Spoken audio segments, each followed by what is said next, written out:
If you answer yes to at least one of the aggravating factors listed in Section A or Section B, please proceed to Section C. C, sufficiency of the aggravating factors. 1, reviewing the aggravating factors that we unanimously found to be established beyond a reasonable doubt in Section A, as they apply to Kenyatta Barron. We, the jury, unanimously find the aggravating factors are sufficient to warrant a possible sentence of death. Yes.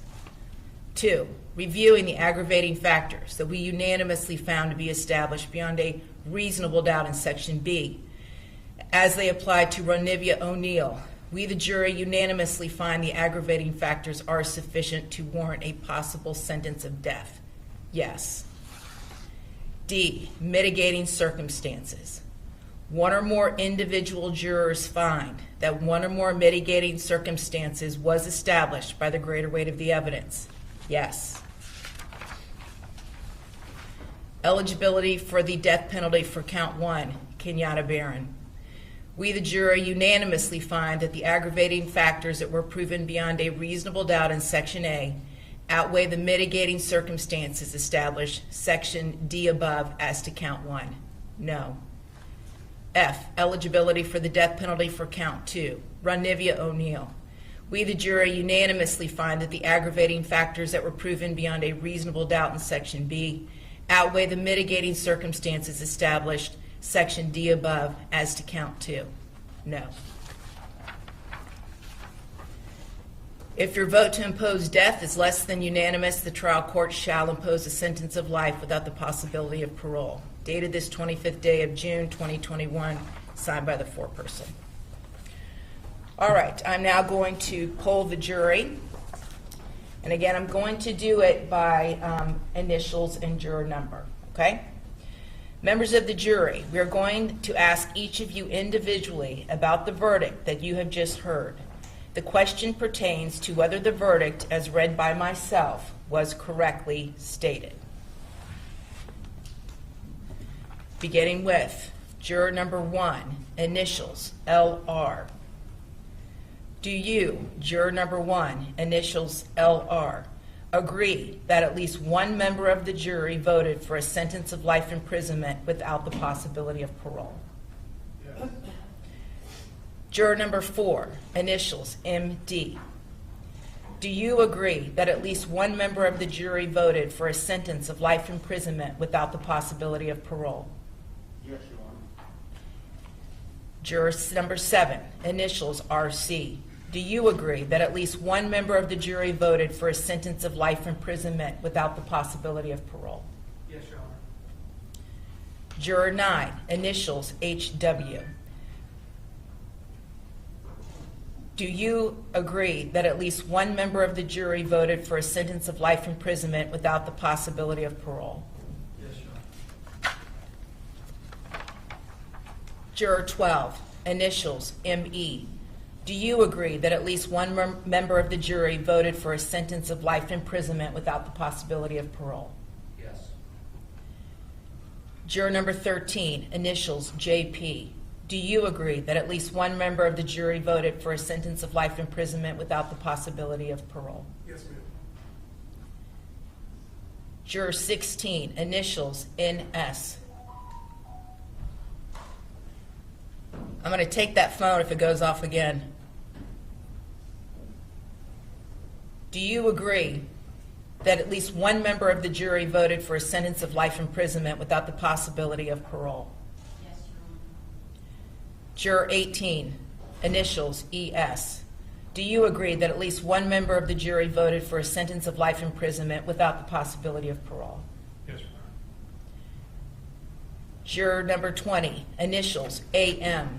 Do you agree that at least one member of the jury voted for a sentence of life imprisonment without the possibility of parole? Yes, ma'am.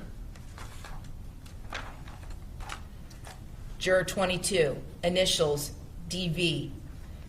Do you agree that at least one member of the jury voted for a sentence of life imprisonment without the possibility of parole? Yes, ma'am. Juror number 26, initials KW. Do you agree that at least one member of the jury voted for a sentence of life imprisonment without the possibility of parole? Yes.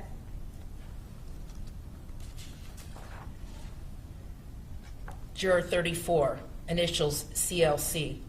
Do you agree that at least one member of the jury voted for a sentence of life imprisonment without the possibility of parole? All right, so I've got one set of final formal instructions to read to you all. Ladies and gentlemen, I wish to thank you for your time and consideration of this case. I also wish to advise you of some very special privileges enjoyed by jurors. No juror can ever be required to talk about the discussions that occurred in the jury room except by court order. For many centuries, our society has relied upon juries for consideration of difficult cases. We have recognized for hundreds of years that a jury's deliberations, discussions, and votes should remain their private affair as long as they wish it. Therefore, the law gives you a unique privilege not to speak about the jury's work. Although you are at liberty to speak with anyone about your deliberations, you are also at liberty to refuse to speak to anyone. A request to discuss either your verdict or your deliberations may come from those who are simply curious, from the media, from the attorneys, or elsewhere. It will be up to you to decide whether to preserve your privacy as a juror. Now, we've had this discussion about your identities, and I have ordered the media not in any way to disclose your identities. Here's a fascinating part. Jurors have a legal shield protecting their discussions. The media can be curious, attorneys can ask, but jurors can refuse to speak. This centuries-old tradition preserves the integrity of deliberations and keeps peer pressure out of life or death decisions. It's a rare glimpse into the power of private civic duty. To the First Amendment. So I just want you to know that, but that's not going to happen anytime soon. So I just want you all to be aware. On a more personal note, I really don't have the words to thank you all for your service. I really don't have the words.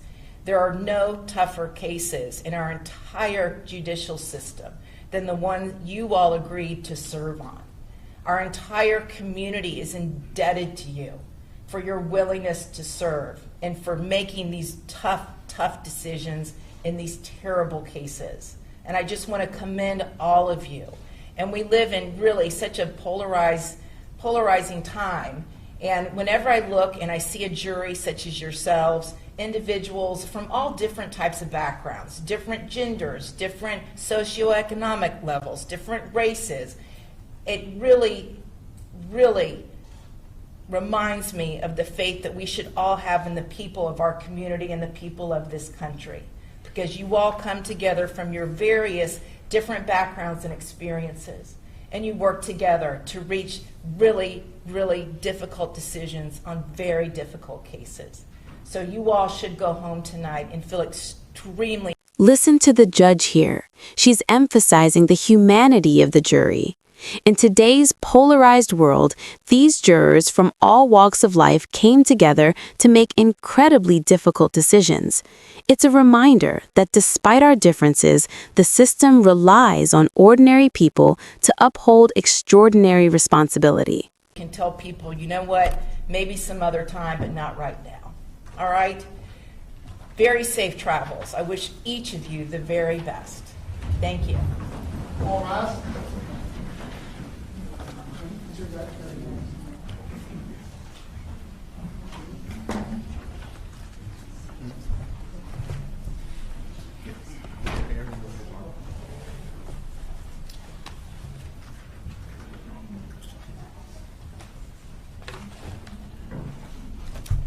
Okay, very good. Everyone have a seat. So, Mr. O'Neill, even though the sentence is not in dispute, I am going to set your your sentencing off, your official sentencing date, because I anticipate there will be post-trial motions, and I will hear those at the same time.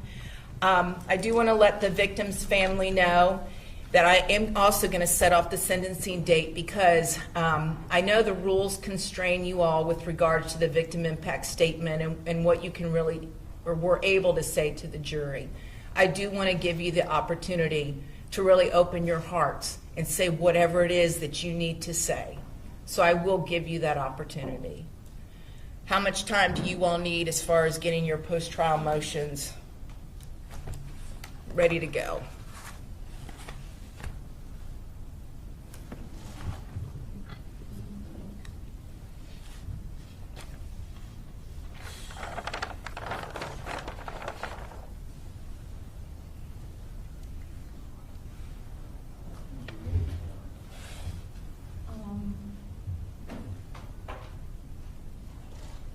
what kind of time frame was Your Honor looking at? Like 30 days or so. Okay.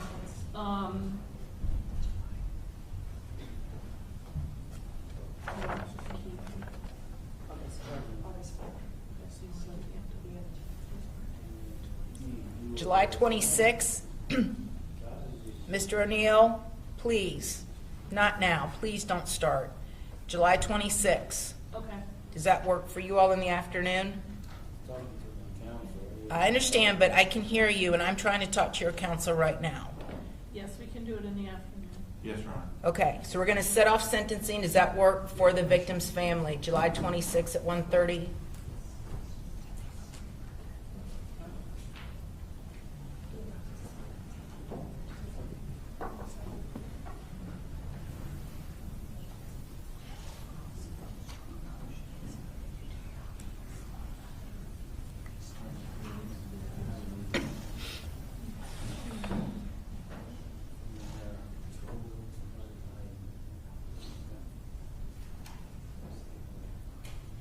They apparently have a conflict on that date, Your Honor, on the 26th. Okay.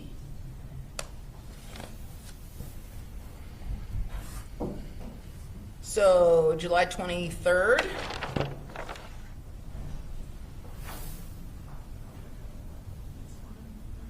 It's okay for the state, Your Honor. July 23rd?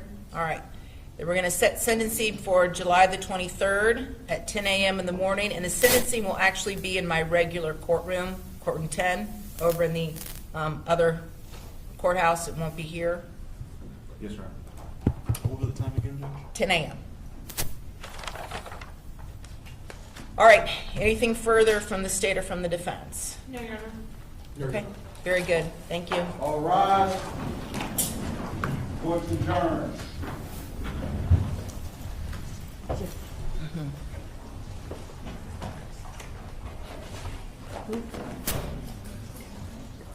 Yeah, that's fine. Yeah, I'll do, yeah. But doesn't the order, I already did the order. It's gotta be that. Okay, all right, that's fine. For now, just go ahead and do it, and then I'll, because the order may not get done today. Yeah. Yeah, okay. Okay. At first I wasn't waiting till you finish the order and then I wait. Whatever, yeah, you guys can figure it out.